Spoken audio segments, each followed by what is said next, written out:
Chào mừng quý khán thính giả đã đến với kênh tin chiến trường. Ngày hôm nay có những nội dung chính sau đây. Good afternoon, everybody. I know the press has just had a long session with the team here about what we're talking about today and this afternoon. And let me just start by saying I can't tell you how much I appreciate the three people standing next to me here for what they've agreed to do to help, particularly my best buddy, John Kerry. Asking a former Secretary of State to come back and do this has been as I know there's a big ask on the part of myself. I was going to blame Kamala for it as well, but for both of us. And but John's been deeply involved. The Secretary's been deeply involved in climate issues as a senator and one of the leaders legislatively as well. And I don't think anybody knows more about the issue and the damage that's been done by some of the executive orders of the previous administration. And Gina, you've run everything, Gina. Thank you very much. Let me get to it. Today is Climate Day at the White House, and which means that today is Jobs Day at the White House. We're talking about American innovation, American products, American labor, and we're talking about the health of our families and cleaner water, cleaner air, and cleaner communities. We're talking about national security, America leading the world in a clean energy future. It's a future of enormous hope and opportunity. It's about coming to the moment to deal with this maximum threat that that's now facing us, climate change, with a greater sense of urgency. In my view, we've already waited too long to deal with this climate crisis. We can't wait any longer. We see it with our own eyes, we feel it, we know it in our bones. And it's time to act. And I might note parenthetically, if you notice, the attitude of the American people toward greater impetus on focusing on climate change and doing something about it has increased across the board, Democrat, Republican, Independent. That's why I'm signing today an executive order to supercharge our administration's ambitious plan to confront the existential threat of climate change. It is an existential threat. Last year, wildfires burned more than 5,000 acres in the West, as no one knows better than the Vice President, former Senator from California, an area roughly the size of the entire state of New Jersey. More intense and powerful hurricanes and tropical storms pummel states across the Gulf Coast and along the East Coast. I can testify to that from Delaware. Historic floods, severe droughts have ravaged the Midwest. More Americans see and feel the devastation in big cities, small towns, coastlines, and in farmlands, in red states and in blue states. And the Defense Department reported that climate change is a direct threat to more than 2/3 of the military's operational critical installations. 2/3. And so this could well be on the conservative side. And many climate and health calamities are colliding all at once. It's not just the pandemic that keeps people inside, it's poor air quality. Multiple studies have shown that air pollution is associated with an increased risk of death from COVID-19. And just like we need a unified national response to COVID-19, we desperately need a unified national response to the climate crisis, because there is a climate crisis. We must lead global response, because neither challenge can be met, as Secretary Kerry has pointed out many times, by the United States alone. We know what to do. We've just got to do it.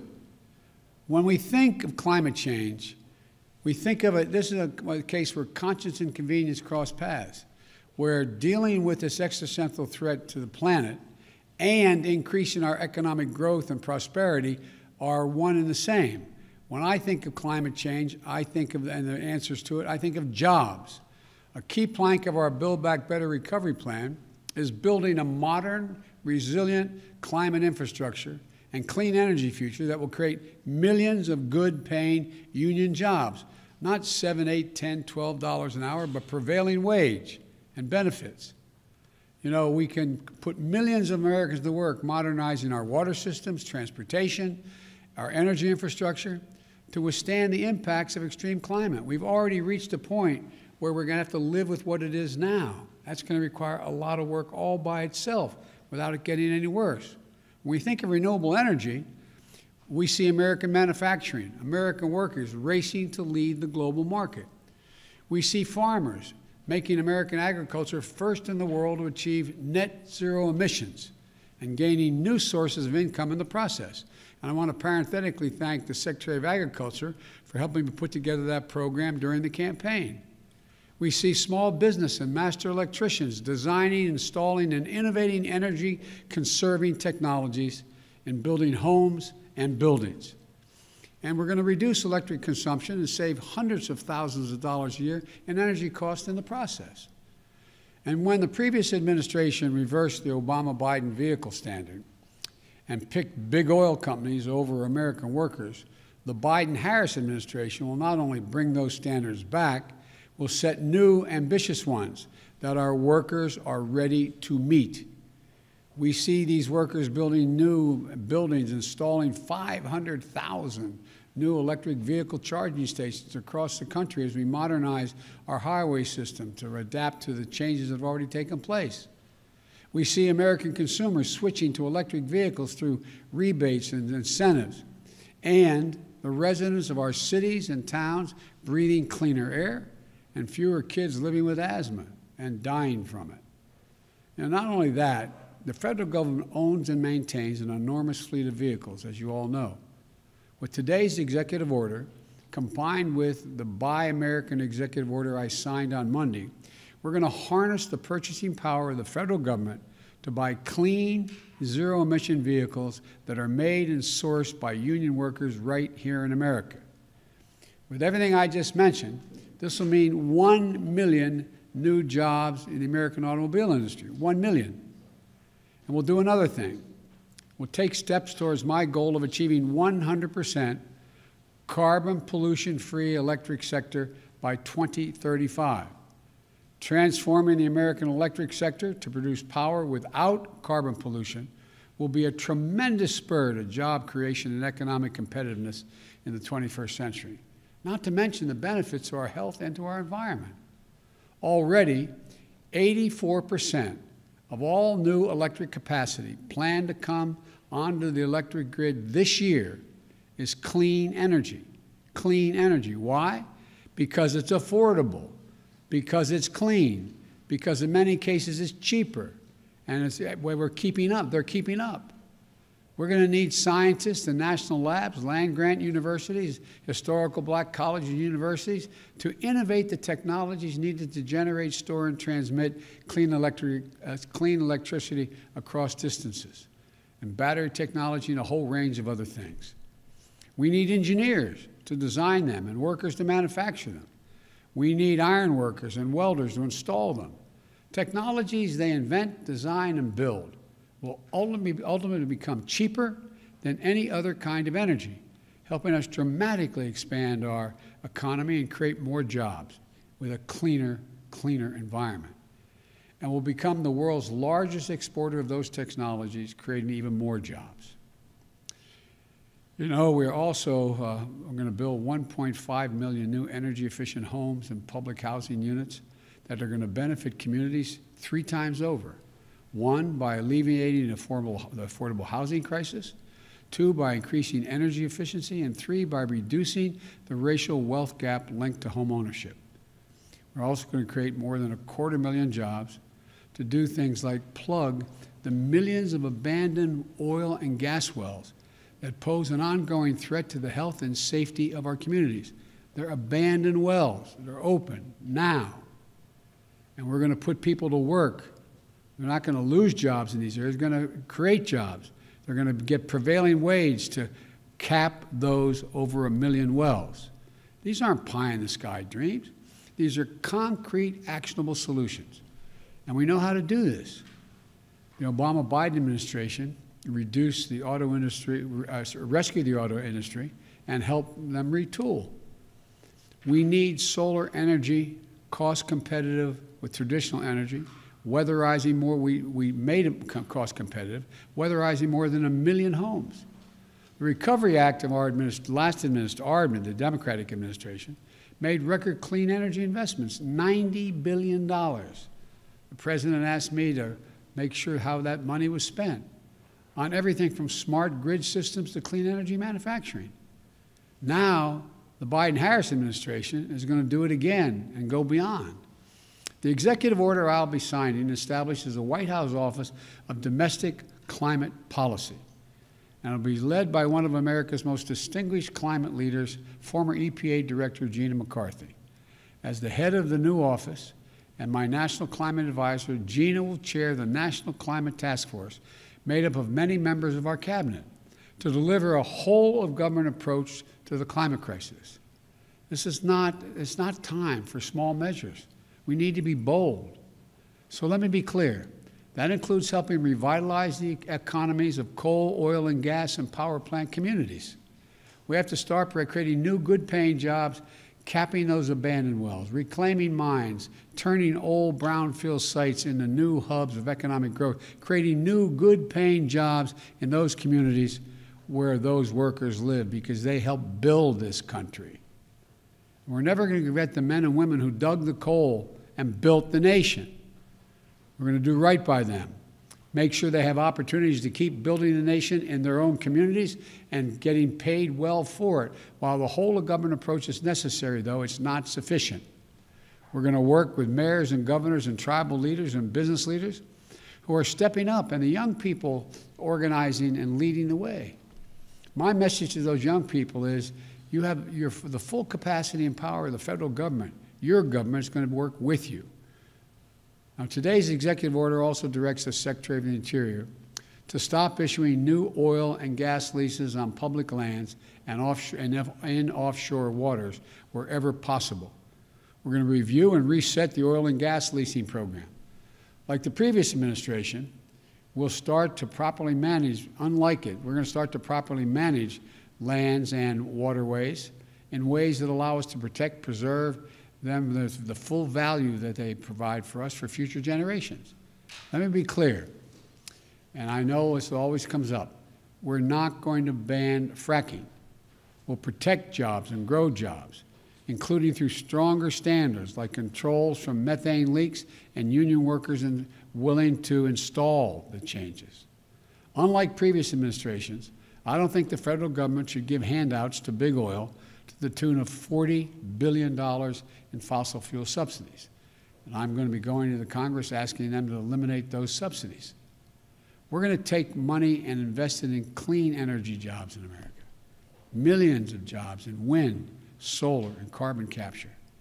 In fact, today's action is going to help us increase renewable energy production from offshore wind and meet our obligation to be good stewards of our public lands. It establishes a new, modern-day civilian climate corps that I called for when I was campaigning to heal our public lands and make us less vulnerable to wildfires and floods. Look, this executive order I'm signing today also makes it official that climate change will be at the center of our national security and foreign policy. As Secretary Kerry, as our special presidential envoy for climate, with him, the world knows how serious I am about by appointing one of America's most distinguished statesmen and one of my closest friends speaking for America on one of the most pressing threats of our time.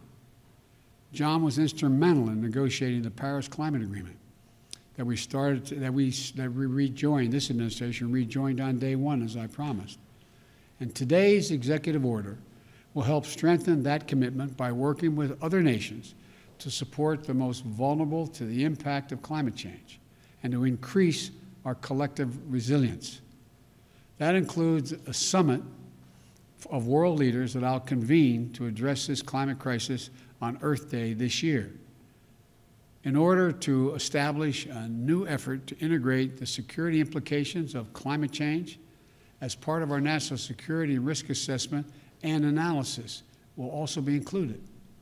With this executive order, environmental justice will be at the center of all we do addressing the disproportionate health and environmental and economic impacts on communities of color, so-called fence line communities, especially those communities, brown, black, Native American, poor whites. It's hard, the hard-hit areas like Cancer Alley in Louisiana, or the Route 9 corridor in the state of Delaware. That's why we're going to work to make sure that they receive 40% of the benefits of key federal investments in clean energy, clean water, and wastewater infrastructure. Lifting up these communities makes us all stronger as a nation and increases the health of everybody. Finally, as with our fight against COVID-19, we will listen to the science and protect the integrity of our federal response to the climate crisis. Earlier this month, I nominated Dr. Eric Lander, a brilliant scientist who is here today to be the director of the Office of Science and Technology. I also nominated another brilliant scientist, Dr. Frances Arnold and Dr. Maria Zuber, to co-chair the President's Council of Advisors on Science and Technology, so-called PCAST, that President Eisenhower started 6 weeks after the launch of Sputnik. It's a team of America's top scientists charged with asking the most American of questions. What next? What's the next big breakthrough? And then helping us make the impossible possible. Today, I'm signing a presidential memorandum making it clear that we will protect our world-class scientists from political interference and ensure they can think, research, and speak freely and directly to me, the Vice President, and the American people. To summarize this executive order, it's about jobs, good-paying union jobs. It's about workers, building our economy back better than before. It's a whole-of-government approach. Put climate change at the center of our domestic, national security, and foreign policy. It's advancing conservation, revitalizing communities in cities and on the farmlands, and securing environmental justice. Our plans are ambitious, but we are America. We're bold. We're unwavering in the pursuit of jobs and innovation, science and discovery. We can do this. We must do this, and we will do this. I'm now going to sign the executive order to meet the climate crisis with American jobs and American ingenuity. And I want to thank you all. I'm going to go over and sign that now.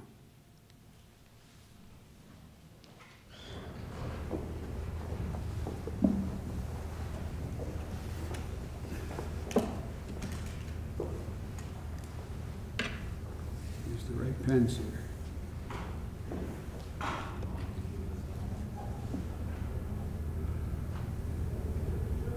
The first order I'm signing is tackling the climate crisis at home and abroad.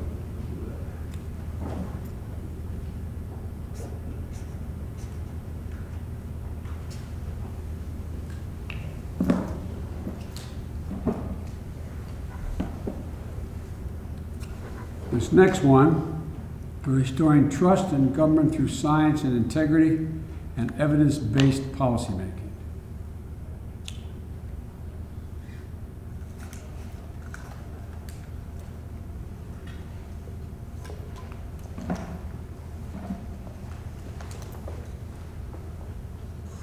More here. And this last one is the President's Council on Advisors on Science and Technology established.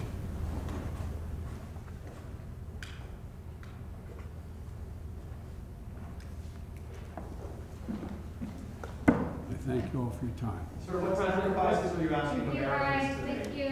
Cảm ơn quý khán thính giả đã quan tâm theo dõi đến chương trình của chúng tôi. Quý vị nhớ like, share và comment trong phần video để thông tin được lan tỏa đến với nhiều người. Thân ái chào tạm biệt và hẹn gặp lại quý vị trong các chương trình tiếp theo của kênh Tin Chiến Trường.